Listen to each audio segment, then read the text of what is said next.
Planar Fissure is back, and with it, we get 12 chances at double rewards. If you've managed to save your immersifiers for the last 2 weeks, now's the time to use them.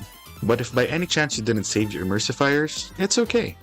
The event will go on for a whole week, so you can just wait for next week to do the last 4 chances, and just use your regular Trailblaze power to use it for the rest. Now as for the main topic of this video, which is the best universe to farm for Planar Ornaments? Well, so far we have 5 pairs. At World 3 we have Space Seeding Station, which increases the wearer's attack by 12%. When the wearer's speed reaches 120 or higher, the wearer's attack increases by an extra 12%. We also have Fleet of the Ageless, which increases the wearer's max HP by 12%. When the wearer's speed reaches 120 or higher, all allies' attack is increased by 8%. At World 4, we have Talia Kingdom of Banditry, which increases the wearer's break effect by 16%. When the wearer's speed reaches 145 or higher, the wearer's break effect increases by an extra 20%. We also have Sprightly Von Whack, which increases the wearer's energy regeneration rate by 5%. When the wearer's speed reaches 120 or higher, the wearer's action is advanced forward by 40% immediately upon entering battle. At World 5, we have Pan Cosmic Commercial Enterprise, which increases the wearer's effect hit rate by 10%. Meanwhile, the wearer's attack increases by an amount that is equal to 25% of the current effect hit rate, up to a maximum of 25%. We also have Celestial Differentiator, which increases the wearer's crit damage by 16%.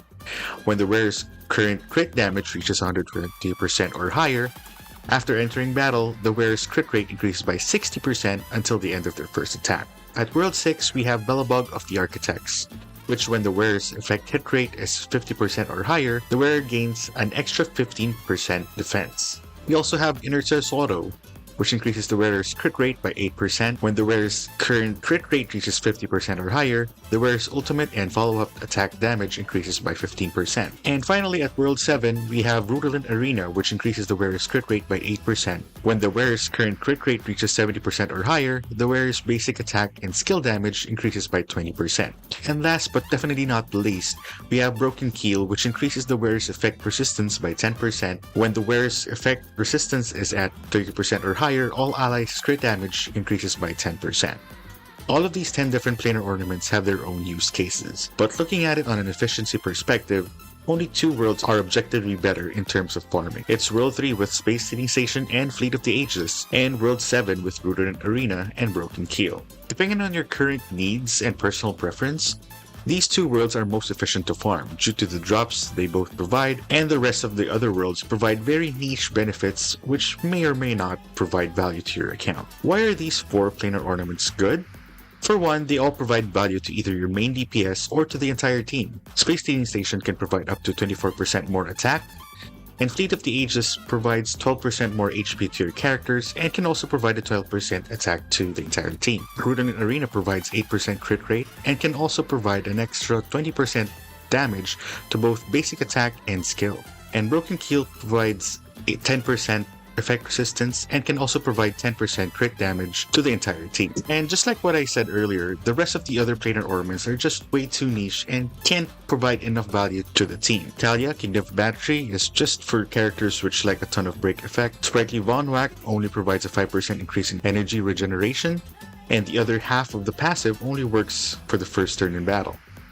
Pan Cosmic Commercial Enterprise provides only a bit of effect hit rate, and the other half of the passive only provides a bit more attack to the wearer depending on their effect hit rate. Celestial Differentiator is only half as good, since it does provide a 16% crit damage, and while the other half of the passive provides a huge 60% crit rate, it only works until the end of the first attack. Belobog of the Architects is only really good for Japard, Fire Trailblazer, and March 7th, as they all need a ton of defense. And while Inertia's Auto is actually pretty good for certain characters, since it does provide 8% crit rate and boosts the follow-up and ultimate damage by 50%, it's actually paired with the Belobog of the Architects, which is a very niche set.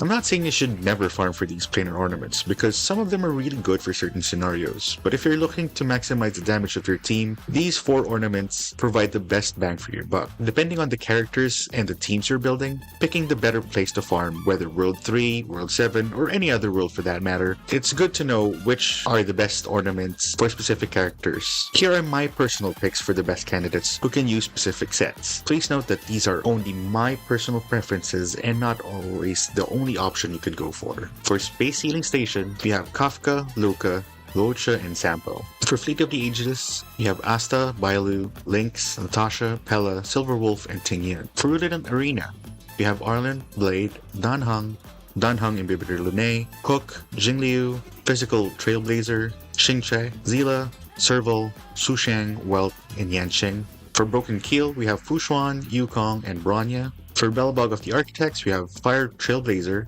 Japard, and March 7th.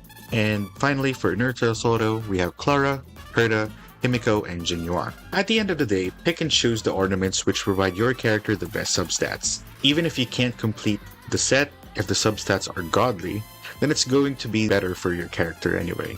Plus, you can always salvage the bad ornaments and relics you farm along the way, and craft specific pieces till you get the one you really want. That's pretty much it for me. I hope this video was helpful. If it was, hit that like button and share it with a friend. It helps me out tremendously.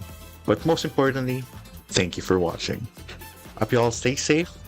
Peace out, fam. Later.